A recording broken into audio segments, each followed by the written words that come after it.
محترم chief minister صاحب، leader of the opposition Sikandar حیات صاحب،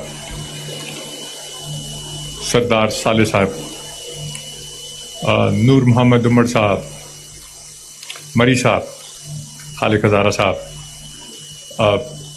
خالق صاحب، اور میرے بہت سارے معزز حاضرین، آئی وش کہ میں آپ سب کا نام لے کے، ظہور بلیدی صاحب، السلام علیکم۔ میرے لیے انتہائی اعزاز کا مقام ہے کہ میں آج اس پلیٹ فارم پہ کھڑے ہو کے آپ سے کچھ گزارشات کرنا چاہ رہا ہوں، اس امپورٹنٹ دن کے حوالے سے بھی اور کچھ اپنے جذبات کے حوالے سے۔ احترام یا اللہ کا شکر ادا کرنے کی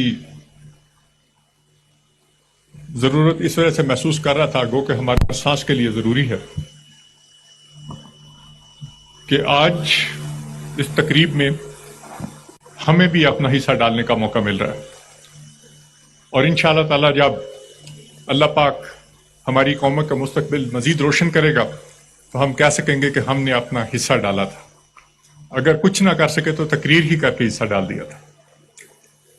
دوسرا، میں سوچ رہا تھا کہ کس جگہ پہ بات ہو رہی ہے، قائد کی ریزیڈنسی میں اور بلوچستان میں، اور بلوچی پگڑی کے ساتھ اللہ کا میں شکر نہیں ادا کر سکتا۔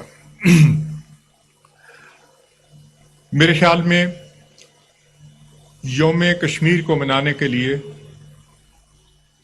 قائد کی ریزیڈنسی سے بہتر کوئی جگہ نہیں ہو سکتی تھی۔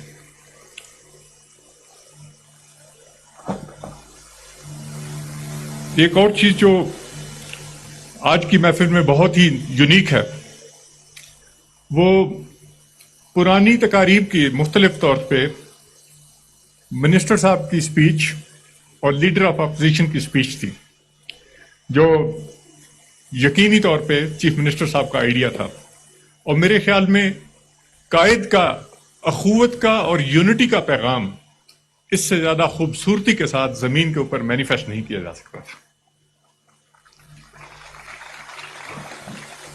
آج کی یہ تقریب ہمیں یاد دلاتی ہے کہ ہم سب کے جذبات مقدس ہیں، صاف ہیں۔ ہمارے پولیٹیکل اور سماجی ڈفرینسز جو کہ ایک سوسائٹی کا حصہ ہوتے ہیں اور خوبصورتی ہوتے ہیں، ان کو بڑھا چڑھا کر اس طرح پیش کرنا کہ جیسے ہم ملک کے سوچ کے دھارے سے ہی مختلف ہیں، وہ آج کی ان تقریروں نے اس کی نفی کر دی۔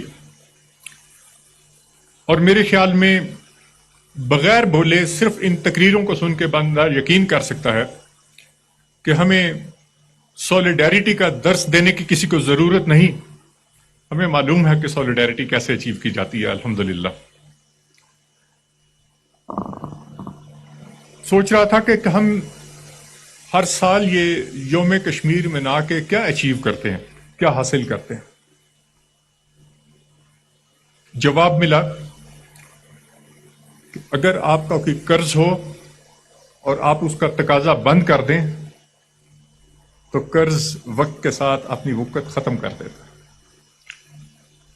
یہ ہمارا قوم کا قرض ہے جس کو ہم نے واپس لینا ہے انشاءاللہ تعالی۔ آج بھی، کل بھی، 100 سال بھی، 1000 سال بھی ہمیں محنت کرنی پڑی تو انشاءاللہ کریں گے، ہر سال اعادہ کریں گے، ہر روز اعادہ کریں گے۔ اور یہ بچوں کے جو ٹیبلوز تھے، چائنا میں اولمپک گیمز ہو رہی ہیں، اس کی مناسبت سے ریفرنس دوں گا کہ یہ ایسے ہی ہے کہ ہم بوڑھوں کی جنریشن جب جا رہی ہے تو اپنے حصے کی آگ جلائے ہوئے، اپنی شمع اپنی نئی نسل کو پاس کرتے ہوئے ہم جا رہے ہیں، اس لیے ان کا بھی حصہ لینا اتنا ہی ضروری ہے جتنا ہمارا ہے۔ سو آج کی تقریب کے اندر یہ بچوں کا ڈانس، یہ بچوں کے نغمے، یہ بچوں کی تقریریں، یہ اس لیڈرشپ کی تیاری ہے جنہوں نے اس مشعل کو تھام کے آگے چلنا ہے اور منزل مقصود پہ لے کے جانا ہے انشاءاللہ تعالی۔ میرے خیال میں ہم سب جذباتی طور پہ اس بات سے کنونسڈ ہیں کہ انشاءاللہ تعالی اللہ کی ذات پاک سے دعا گو بھی ہیں کہ انشاءاللہ اللہ کے فضل و کرم سے وہ وقت دور نہیں جب کشمیر آزاد ہوگا اور لوگوں کو ان کا حق ملے گا. میں مختصراً بلوچستان کے حالات پہ بھی بات چیت کرنا چاہوں گا. مجھے یقین ہے کہ آپ لوگ اس میں انٹرسٹڈ ہوں گے. بلوچستان کے حالات کو اگر میں نے ایکسپلین کرنا ہو فرام دا سیکورٹی اینگل تو میں اس کو ایک پیرابل کے ساتھ ایکسپلین کروں گا. دشمن کو کشمیر کی تکلیف، جو تکلیف چل رہی ہے، اس کا اظہار وہ بلوچستان میں کرنے کی کوشش کر رہا ہے.